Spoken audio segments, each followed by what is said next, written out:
მე-16 საბავშვო ბაღის პედაგოგებმა გადაწყვიტეს ზამთრის პირველი დღე ორიგინალურად აღენიშნათ. იდეა სკოლამდელი დაწესებულების პედაგოგს ნანა სვანაძეს ეკუთვნის. დღეს ისინი ბაღში მისულ პატარებს ზღაპრის გმირებში გამოწყობილების შექმნენ, რის შემდეგაც სკოლამდელი საამბრძოლო გაერთიანების სამსახურში გადაინაცვლეს და დეკემბრის დადგომა თანამშრომლებს მიულოცეს.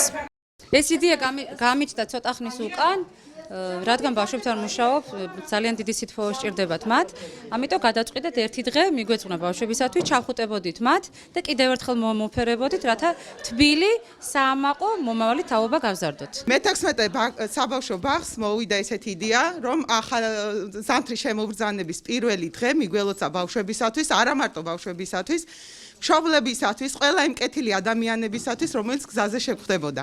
და ჩვენი მსვლელობა დამთავრდა თქვენთან მობრძანებით, გაერთიანებაში მოვედით, რათა ეს დღე მათთვისაც მიგველოცა. იმედია, რომ კარგი დასაწყისი იყო, ზამთრის შემობრძანების, კარგი განწყობა შემოვიტანეთ და სიკეთეს, სიხარულს, სიყვარულს და ბედნიერებას გისურვებთ ყველა. მოდამდე გილოცავთ, შემოკეთილო ადამიანებო. ბაღი მსგავსი ღონისძიებების მოწყობას სამომავლოდაც გეგმავს.